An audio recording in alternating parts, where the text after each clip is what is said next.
দেখেছি অলরেডি কিছু order transfer হয়ে গেছে ইন্ডিয়া হচ্ছে ইজিয়েস্ট ডেস্টিনেশন, একেবারেই পাশে, এবং ওরা কিন্তু মোটামুটি আইডেন্টিক্যাল না হোক কিছুটা বেশি হলেও ইন্ডিয়া কিন্তু আমাদেরকে ভালো একটা ওরা অনেক আমাদের সাথে ভালো একটা প্রতিযোগিতা। সো আমাদের একটা সংকট অটোমেটিক্যালি ইন্ডিয়া। ভিয়েতনাম আরেকটু পয়সা হয়তো বেশি, বাট ভিয়েতনামও যাচ্ছে, ক্যাম্বোডিয়া, পাকিস্তানে যাচ্ছে, নতুন ডেস্টিনেশন হচ্ছে পাকিস্তানে অর্ডার যাচ্ছে। ইন্ডিয়া এবং পাকিস্তানের একটা স্পেশাল একটা শক্তি হচ্ছে ওদের ফ্যাব্রিক, ওদের ভালো একটা ফ্যাব্রিক বেস আছে, এই কারণে তারা কিন্তু আমাদের অর্ডারগুলো খুব দ্রুত তারা অর্ডার নিয়ে ফেলছে এবং তারা ডেভেলপ করে নিজের ফ্যাব্রিক থাকাতে একটা বড় সুবিধা।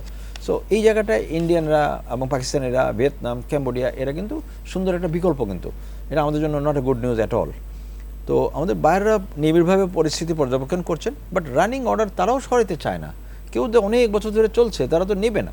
আমরা যদি একেবারেই না পারি সেই ক্ষেত্রে আমি মনে করি যে এরকম একটা কিছু হবে, বা আমরা ধ্বংসের মুখে যাওয়ার আগে আমরা হয়তো আমি দোয়া করতে পারি, করতে পারি, কিন্তু দোয়া বা এগুলো যেটা করি সেটা একরকম, কিন্তু এর ভিতরে নিশ্চয়ই কোনো একটা বড় রকম কোনো ষড়যন্ত্রমূলক কোনো একটা ঘটনা ঘটছে।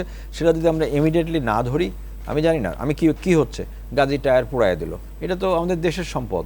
এই যে বেক্সিমকো ইন্ডাস্ট্রিয়াল এরিয়া, এখানে তো ব্যাপক খারাপ একটা অবস্থা যাচ্ছে। আমাদের ফার্মাসিউটিক্যাল ইন্ডাস্ট্রি স্কয়ার মতো ভাঙচুর হচ্ছে, স্কয়ার এদের মতো ভালো, এগুলো তো মানে একটা ডিপ কোনো ষড়যন্ত্রের একটা ইঙ্গিত বহন করছে। আসলে এই সময় আমরা পজিটিভ জিনিস চিন্তা করতে হবে। ব্যাড কথা বলতে বলতে পুরোটা সময় চলে গেল আমরা খারাপ মানে সংকট, উদ্বেগ, আতঙ্ক এগুলো নিয়ে আমরা আলাপ করছি। তার মধ্যে কিন্তু ভালো একটা নিউজ যেটা আমরা আশা করছি, যেটা হচ্ছে আমেরিকান গভর্নমেন্ট থেকে আমরা জিএসপি যদি আমরা পেয়ে যাই, আমরা যেটা আশা করছি পজিটিভলি এরকম একটা সিগন্যাল দেখা যাচ্ছে, ওটা যদি আমরা পাই, আমি মনে করি যে দেশের একটা ভালো ব্র্যান্ডিং হবে। ডাইরেক্ট হয়তো অতটা বেনিফিট না হলেও আমাদের কান্ট্রি ব্র্যান্ডিং খুব ভালো হবে। আমরা হয়তো আবার অফকোর্স আমাদের প্রোডাকশন করতে হবে, অফকোর্স এই সব জিনিস বন্ধ করতে হবে, কিন্তু আমি মনে করি কিছুটা হলেও একটা পজিটিভ পরিস্থিতির সৃষ্টি হচ্ছে।